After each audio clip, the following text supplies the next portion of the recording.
What's up, my loves? This is another episode of Keeping It Real with Jess J. This is the review for Teen Mom OG Season 7, Episode 8. Oh, baby. Alright, so let's get right into it. Macy.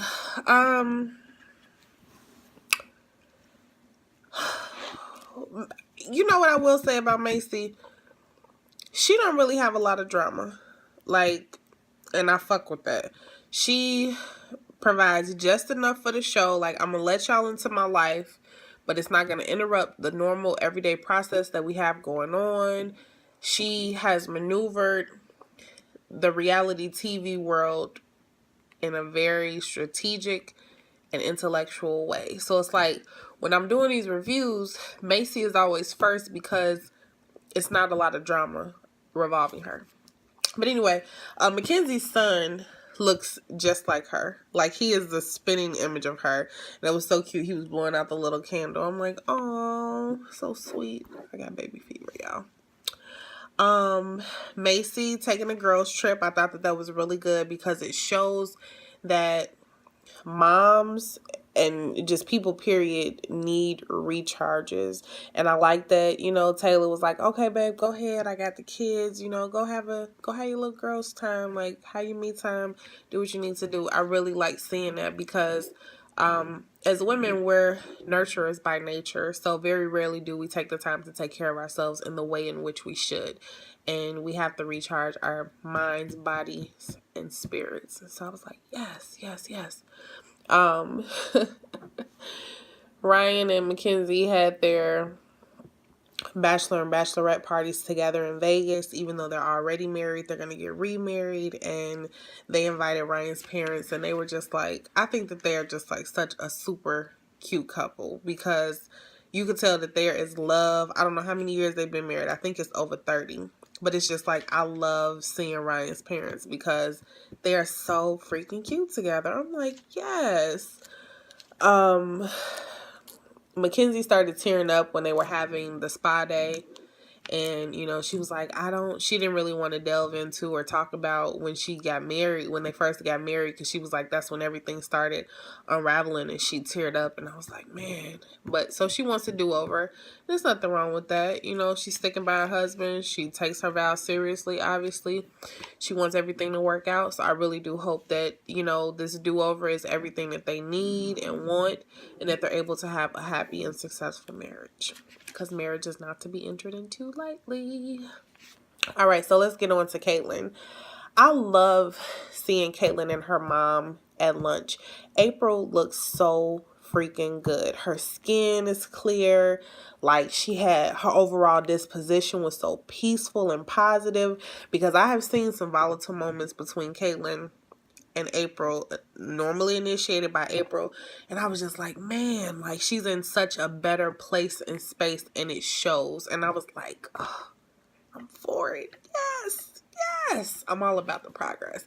But she looked so good, and it was just really good to see her and Caitlyn just having mommy and daughter moments, because no matter how old you get, a girl always wants to just have those special times and moments with their mom. So it was really cute. When Caitlyn was at the doctor was talking about gestational diabetes and her needing to lower her BMI and just issues that could come up with her pregnancy as a result of her weight and different things like that. And it just made me think about as women, we go through so much. We are the fucking driving force in this world. So if you're a woman watching this right now, I salute you. I think sometimes we forget the power that we have. We are the driving force in this world. Shout out to all my sisters. All right, so I'm trying to see, who do I want to do? Okay, so let's go to Farrah.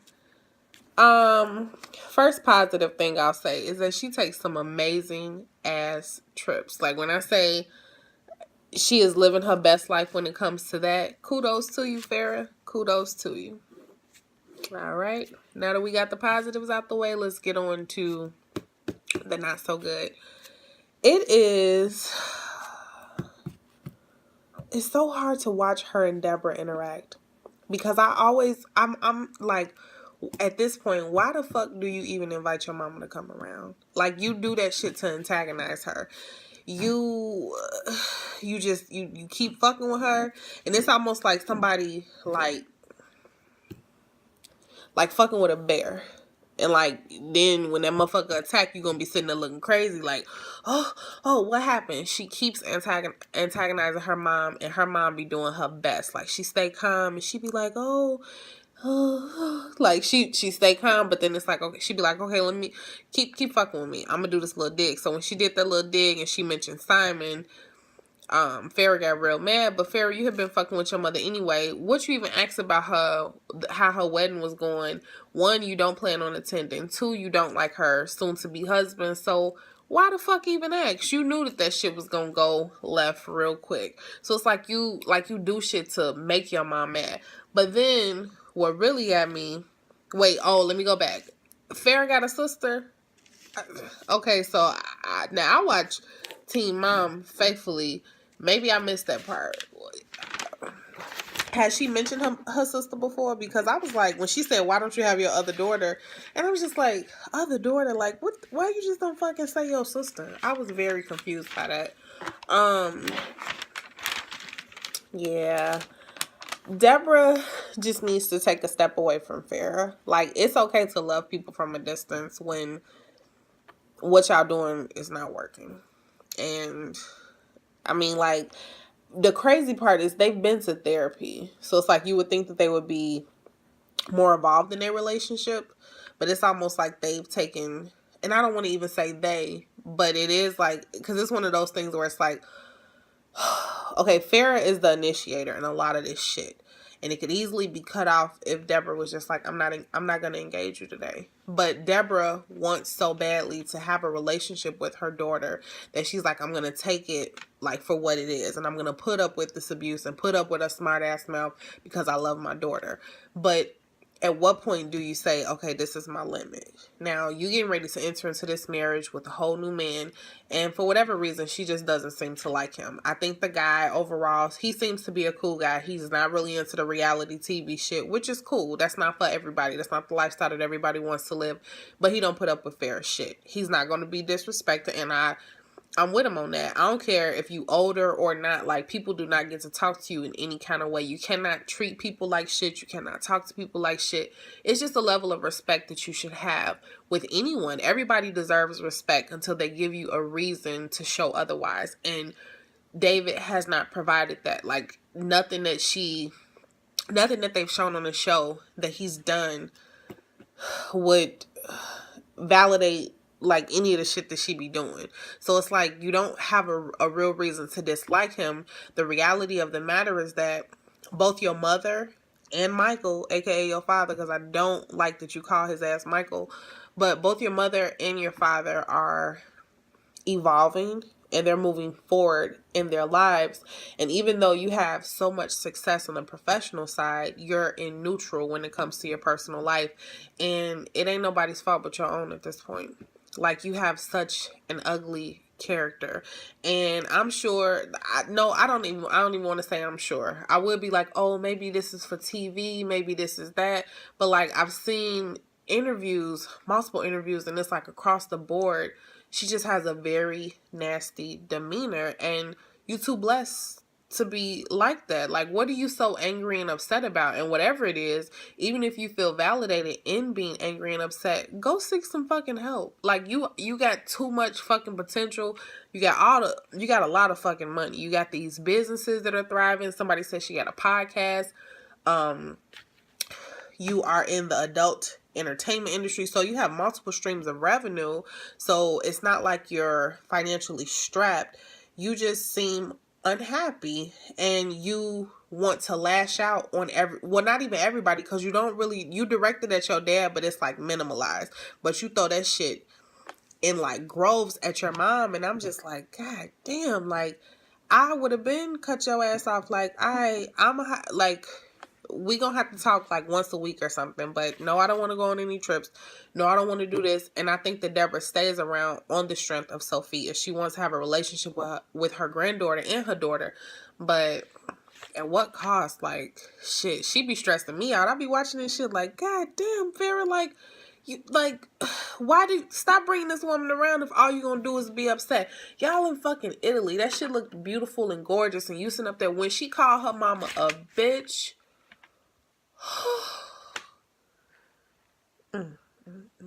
My heart stopped because I was like, did she really? She said, don't. I think she said, don't come for me, bitch. And I was like, did you really just say that shit to your mama? And the answer was yeah. This ain't the first time though. She's called her mama a bitch quite a few times. And her mama, you see, even then she was just, okay, let me just be real calm. Let me go see like what dessert Sophia picked. She real good. She's used to that shit. But Farrah, like, you need some counseling, boo boo. Like, get some counseling because you're just an angry bird and you don't have any reason to be angry. Like, if some shit happened in your childhood, I'm really sorry. I really am. I'm not minimizing nobody's shit, but like, at one point or another, you have to be like, all right, let me move forward. Like, it ain't no point in me holding on to something that has already transpired. I need to figure out how to resolve it so that it doesn't affect my everyday present living. And that's really what she needs to focus on. All right. On to the last person, Amber. So you and the boo going on vacations already, huh? Okay. Yeah. I'm just trying to figure out when he going back to work. Because this has been, what, like 2-3 episodes now? And he, unless he going to work when they not filming, but his ass been in Indiana chilling like, hey. So now y'all in Hawaii. And I'm like, God damn. Must be nice. When they was snorkeling, that water was freaking beautiful. I was like, oh, I want to go. I want to go. That shit was so nice. Everybody should have the privilege of taking vacations. Vacations are just like an amazing way to recharge your mind, your body, and your spirit. And I was like, man, I mean, I get it. Okay, so this is the not so good part. So when Gary and Christina were sitting at the table, it was a real moment. At first I was like, damn, Gary sounds like a bitter single mom. But I had to stop myself, and I was like, nope, because if this was a woman saying this shit about the father of her child, we would be rooting for her. Like, yep, that's right. You know, don't let him take advantage. And it's like, very rarely do you see a man that's a single father taking care of his responsibilities. He's doing what most women would have to step up to the plate and do. And he's doing it with the female. He has a little girl. And little girls, I mean, they need their dads, but they need their moms too. So it's really hard to hear Christina say that she was talking to Leah, and Leah was like, yeah, you know, mommy's sad. She can't come see me, but she has a new boyfriend. All right, now, Amber, I like you. I do. You're, I follow Teen Mom. So it's like, I love your growth and stuff like that. But your baby is at the age where, like, she's not a baby no more. Like, she's starting to see shit. She's starting to really get a grasp on stuff. And you got to really be cognizant of stuff. Like, yeah, Christina is there and she's a stepmom, but she's not the mom. Leah still wants your love. She still wants your attention. And she doesn't understand mommy being sad but going on a vacation with her boyfriend, or mommy being sad and can't spend time with me, but she spends time with her boyfriend. You know what I mean? Like, so just kind of take that into consideration, because Leah is a very smart and intuitive little girl from watching the show and just like watching the things that she says and everything like that. And kids process stuff. Like, what doesn't get dealt with in somebody's childhood will definitely play out in their adulthood. Let me just say that. So while you still have the opportunity, go ahead and resolve that shit with Leah. Then I thought they was going to leave us hanging. When she took that pregnancy test, I'm like, ooh, they're going to make us wait till next episode. But boop, they put it on the little window when they was exiting out. And Amber is pregnant. I think it's really, really soon. I think that things haven't really been revealed with her new boyfriend. And I'm really interested to see when they do the check-in with Dr. Drew, if her and this guy are still together. That's all I'm going to say about that. If you agree or disagree, please go ahead and comment below. You know, I love to hear from you. If you like this video, go ahead and please thumbs up. If you haven't already, please subscribe to my channel. I will definitely talk to you really soon. I want to thank you so much for your time. But until the next time that we do speak, you already know, stay peaceful and blessed. Bye.